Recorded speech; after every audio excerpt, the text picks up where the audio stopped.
Subnautica is a game with many creatures. Some are adorable, some are delicious, and some are both. But there's also creatures that don't take so kindly to you being the planet's newest resident, and they have various means of, how do I say it, redacting your existence. Today we're going to be taking a look at these creatures, learning where they live, how to deal with them, and just how dangerous they really are. So without further ado, let's dive right in.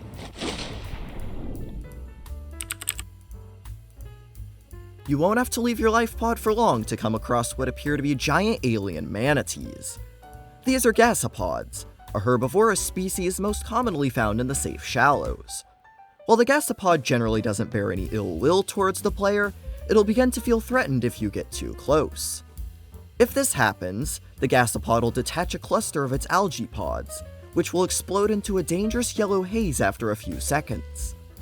To stay safe, try and give gasopods enough space so that they don't feel threatened, and stay aware of your surroundings to avoid accidentally backing into one. If you're looking to collect the gasopods, try collecting a few at a time from around the edge of the cluster. And if you start taking damage, get out of the haze as fast as you can, and most of the lost health will regenerate. Fortunately, gasopods are quite big and can't follow you everywhere, but be careful, as nearby caves can often contain their own hidden dangers. Tucked away in the caves of the safe shallows and kelp forest, the Crashfish is the first outright hostile creature that you're likely to encounter. Unlike virtually every other creature, you won't find Crashfish just swimming around, as they tend to spend most of their lives hidden in the sulfur plants they call home. But if you happen to get too close, the Crashfish will attack, swimming towards the player and exploding in a desperate attempt to protect their nest. This can be a problem, since the cave sulfur within these nests is all but essential in making a repair tool, but there are ways to counter the creature. The Crashfish's biggest strength is its speed, but with a sea glide, just swimming in the other direction is usually enough to outrun it. If you don't have a sea glide or lack a viable escape route, you're going to want to swim straight at the Crashfish. They'll swim right by you and won't have enough time to turn around before they explode, leaving you free to get your cave sulfur in peace. Heading next door to the kelp forest, we enter the territory of the Stalker. These guys aren't the most aggressive, but can still give you a pretty decent bite, especially in the early game when you don't have a reinforced suit. Like the Crashfish and the Gasopod, the Stalker also provides a useful material, that being the stalker tooth. Stalkers are attracted to shiny objects, and will often drop teeth while collecting metal salvage for their nests. To deal with these guys, your best bet is to keep your distance, especially if you're trying to collect the teeth, and consider bringing some metal salvage or a spare fish to keep them distracted. But really, as long as you have access to a couple of first aid kits, you shouldn't have much of a problem. However, hidden away in the deepest reaches of the kelp forest is a much more elusive foe. While it looks small and delicate, the Mesmer packs a surprising punch, and can easily catch less experienced players off guard. The Mesmer uses its bioluminescence to hypnotize prey, drawing them, or you, in until it's close enough to strike. If you happen to catch the Mesmer in your gaze, turn the camera as hard as you can, do your best to swim away, and you should be able to break free. If you happen to encounter one later in the game, you can also take advantage of its small size by flinging it away with a propulsion or repulsion cannon. Just whatever you do, don't listen to the PDA. It is your primary directive to swim closer to that beautiful creature.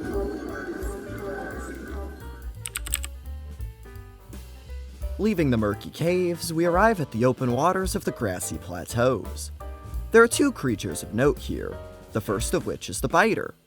These small fish are usually found in groups of 1 to 3, and while they tend to hunt smaller prey, they won't hesitate to take a bite out of you if you pass by.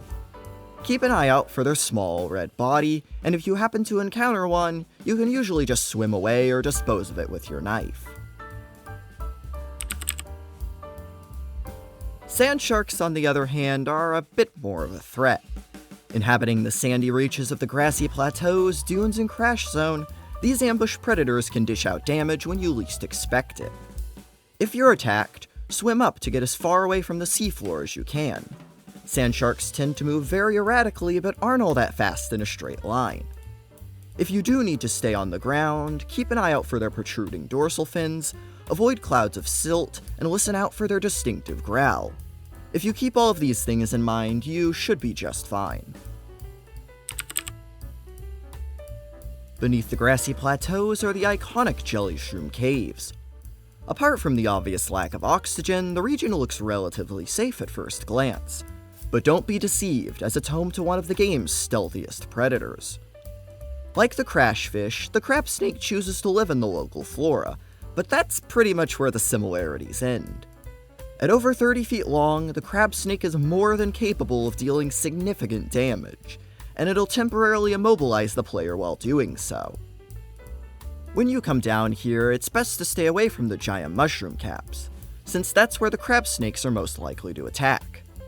If you have a seamoth at this point, then staying inside of that is also a good option. Just be careful not to leave it too close to one of the mushrooms, as it could get attacked while you're away. After spending a lot of time collecting resources, it can be nice to take a break and explore one of the game's 2 islands. While you won't be running into any leviathans, you should be ready to encounter a few cave crawlers. These small scavengers can be found in a few different places, but are most common on the dry areas of the Floating Island, Mountain Island, and Aurora. These guys don't do a whole lot of damage, but a large enough group of them can chip away at your health if you aren't prepared. You won't have much of a problem killing these guys with a knife, but if you can get your hands on a propulsion cannon, it'll make dealing with them a breeze. And if they're still giving you problems, you can always bring a first aid kit to replenish your health. In addition to cave crawlers, if you're headed to the Aurora, you're probably going to run into a few bleeders. These small parasites will latch onto your arm, dealing a constant 5 damage. Luckily, dealing with them is about as simple as slashing them with a knife or any other tool. The only way I could see someone actually dying to one of these is if they were AFK for a really long time. So as long as you don't like taking underwater power naps, then you literally have nothing to worry about. If I was to rank creatures based on sheer annoyance, the Boneshark would have to be pretty darn close to the top of my list. They inhabit a large variety of biomes, but are particularly noticeable in the Cragfield, Bulb Zone, and underwater islands. While an individual Boneshark might not seem that different to, say, a Stalker, their aggression and tendency to live in groups can make them a sizable threat.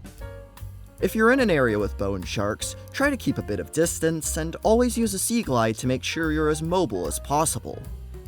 Since they aren't the largest, a repulsion cannon can also be a pretty effective defense, provided you can get a hold of one. But often, the biggest risk posed by Bonesharks isn't even to you at all. A group of them can make surprisingly quick work of an unattended seamoth, leaving you with no air, so try to park away from them and make sure to top off your seamoth's health from time to time. Warpers are another enemy that can be found in a lot of different spots, but they're most common around alien facilities and some of the deeper wrecks. These teleporting biomechanical nightmares will use a variety of methods to remove you or any other infected creatures from the world. They can slash at you with their claws, teleport you out of a seamoth or prawn suit, and even warp in other creatures to try and kill you. If a warper spots you, the best thing you can do is keep moving. Warpers will try to teleport you near them so they can hit you with their claws, so as long as you stay moving, you should be able to get out of reach after you're teleported. You can also just opt to travel in the Cyclops, since for whatever reason, warpers are completely incapable of getting you in there. These strategies are good, but if you're starting a new playthrough and want to avoid the idea of an attack altogether, there is another way. Subnautica has 6 infection stages that you'll go through as you play the game. Stages 1 and 6 are before you get infected and after you get cured, respectively, but stages 2 through 5 are all some variation of being infected. Warpers don't actually start attacking you until you enter stage 3, and the only ways to trigger that are to enter the mountains or the Aurora. This means that as long as you can avoid going to those areas, you can play the entire game up to the Lost River, which is the trigger point for stage 4, completely warper-free. The Ampeel is one of the largest creatures we've covered so far, and they live exclusively in the blood kelp and bulb zones. You'll usually find them patrolling close to the seafloor, where they use an electric field to incapacitate their prey. They also have a pretty powerful bite that can 3-shot you without a reinforced dive suit, and are the first of just 5 creatures capable of damaging your Cyclops, although the damage they can actually deal is minimal. If you're outside of a vehicle, I'd recommend staying 10 to 20 meters above them when you can, but if you're getting chased, just run away with your Sea Glide and they'll get bored pretty quickly. It's worth noting that the perimeter defense system is completely ineffective against the Ampeel, and the Seamoth in general starts to get pretty fragile against these higher level enemies, so if I were you, I'd keep my distance. If you are looking to get up close and personal, the prawn suit is a much better option. The good news is that there's another species that seems to be slowly outcompeting the Ampeel. The bad news is that it's just as good, if not better, at hunting you down. This is a Crabsquid, and they're found across many of the game's deeper biomes, such as the Grand Reef, Blood Kelp Zone, and Ghost Canyon. Like many other creatures, Crabsquids are fast, aggressive, and deal pretty heavy damage, but they also have one more trick up their sleeve. Likely due to years of conflict with Ampeels, the Crabsquid has developed an EMP blast that can temporarily disable electric devices. This includes battery-powered tools, the Seamoth, the prawn suit, and even the Cyclops. In vehicles, this attack will knock out oxygen production, although the power returns fast enough that this usually isn't an issue. Crabsquids are drawn to bright light sources and will usually attack them. This means as if you turn off your vehicle's headlights, flashlight, and Sea Glide lights, Crabsquids will tend to leave you alone. You can also run away, but bear in mind that the EMP could disable your escape route. As a last resort, you can attack, and the Crabsquid will retreat after taking enough damage. While they might look empty at first glance, the dunes, mountains, and crash zone are all home to Reaper leviathans. At 55 meters of nearly pure muscle, Reapers are highly evolved killing machines. They're also one of just a handful of creatures that produce no bioluminescence, meaning despite their size, they can actually sneak up on you quite easily. If they do manage to get a hold of you, their bite deals a whopping 80 damage, and they can do heavy damage to the Seamoth, prawn suit, and Cyclops as well. If you're in a Cyclops, try and stay closer to the surface, keep your noise low, and turn off the engine if you're attacked. For the prawn suit, just try and stay close to the ground, and in the Seamoth, the sonar and perimeter defense modules are almost essential. But what if you're out in the open with a Reaper and don't have a vehicle or base to run inside? Well, your first instinct is probably going to be to swim away as fast as you can in the other direction, but this is actually a really bad idea. Reapers are strong and fast, meaning they'll have no problems catching up to you even if you're using a Sea Glide. Instead, you're going to want to use your size and maneuverability to your advantage. When a Reaper is charging you, wait for it to get close, then start strafing to either the left or right in a circle. It won't be able to turn fast enough to get you, and once it stops its attack, then you can run for the hills. If you don't feel confident strafing, you can also freeze a Reaper with a stasis rifle, or briefly stun it with the repulsion cannon. But the Reaper isn't even the biggest creature to roam the planet's surface. That distinction goes to the Ghost Leviathan. You can find 3 juvenile Ghost Leviathans in the Lost River, while the adults patrol the Grand Reef, Northern Blood Kelp, and Dead Zone. Luckily, their high bioluminescence means you can almost always see them coming, but they still pack a heavy punch, dealing enough damage to 2-shot you, 3-shot your Seamoth, and leave your Cyclops and prawn suit needing significant repairs. As long as you aren't in a Cyclops, Ghost Leviathans tend to start their attacks from far enough away that turning around and running can be a viable strategy. This is good because strafing doesn't really work on Ghost Leviathans due to their larger hitbox. Instead, if one gets close, you're going to want to use its size against it. While the Reapers inhabit some of the most open biomes in the game, the Grand Reef, Blood Kelp, and Lost River all have a variety of terrain, flora, and other assorted objects for you to hide behind. Simply putting something between you and the Ghost Leviathan is usually enough to block its attack, and some spots are just flat out inaccessible to them. Their size and direct line of attack also make them pretty easy to hit with a stasis rifle. Just be aware that they have 60% more health than a Reaper, so if you want to kill them, it'll take a bit longer. From the very large to the very small, the Blighter is a distant relative of the Biter that lives in the deepest reaches of the Blood Kelp zone. Relative to the point in the game that you come across them, these guys shouldn't be a problem, but you can dispose of them with a knife, propulsion cannon, or just by running them over. Also in the Blood Kelp zone, alongside a smaller population in the Ghost Forest, the Blood Crawler is the larger, deep-water cousin of the Cave Crawler. Thankfully, the damage they deal is negligible, and they can't swim, so you can avoid them just by staying away from the ground or the cave walls.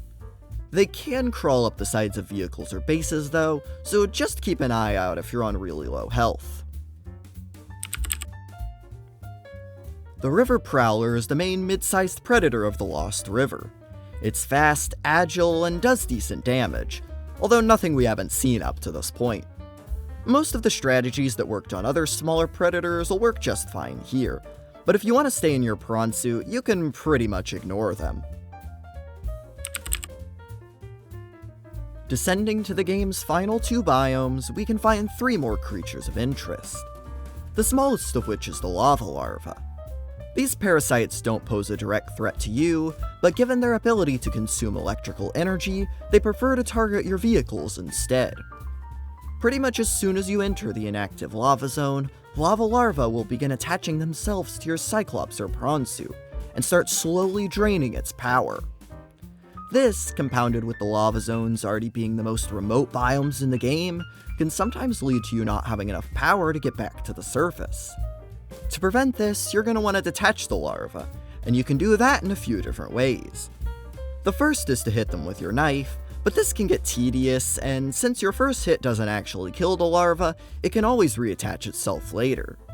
The second way is to use the Cyclops shield generator, as even just flicking it on momentarily will dislodge all the larvae. Lastly, you can remove all your vehicle's power cells, and with no energy left to consume, the larva will just swim away. I especially recommend doing this if you're going to be leaving your vehicle for a long time. Just pop the power cells back in when you return, and you won't lose any power.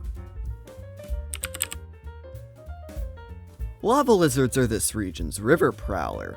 They can be found throughout both lava zones, but are especially common in the winding tubes of the lava castle.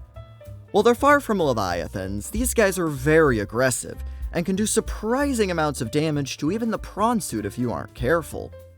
They can also spit lava, making defensive measures a bit less effective, and they're completely immune to the thermoblade. Most of the time, you'd be best to just stay in your prawn suit, but a reinforced dive suit paired with a sea glider repulsion cannon can allow you to swim around with relative safety. Make sure to carry a repair tool for your prawn suit, and avoid staying in one place for too long, especially in the lava castle, where it's easy to get cornered. And finally, being the apex predator of not only the lava zones, but the crater as a whole is the sea dragon. They're the least common of all the leviathans, but you'll still have to deal with 2 of them in the inactive lava zone, and 1 in the lava lakes. They're the largest hostile creature on the planet, clocking in at 112 meters, and they have a variety of ways to kill you. Like the lava lizard, the sea dragon is also capable of spewing molten metal, but instead of a single chunk, this attack comes in a barrage of fireballs. Its forward arms can swat you, dealing as much damage as a crabsquid, and if you're unlucky enough to come within range of its jaws, the bite is an instant kill. If you're going to be around this one without a vehicle, the stasis rifle is probably your best bet. If it gets too close, try and aim yourself away from the head, because while the swat definitely hurts, it's better than being swallowed, and it can help put valuable distance between yourself and the dragon. Structures such as the lava castle and crevices in the floor can also make good hiding places, but in general, try to avoid being outside around one as much as possible. The prawn suit makes for a much better option. It can shrug off the attacks pretty well, and once equipped with a grapple arm, it can easily outmaneuver a sea dragon. Protocol in the Cyclops is the same as any other leviathan. Try to keep noise down and turn off the engine if you get attacked. Before you go, we're almost at 40,000 subs, so if you want to see more stuff like this, please consider subscribing. Anyway, that's all from me for now. I hope to see you all again very soon.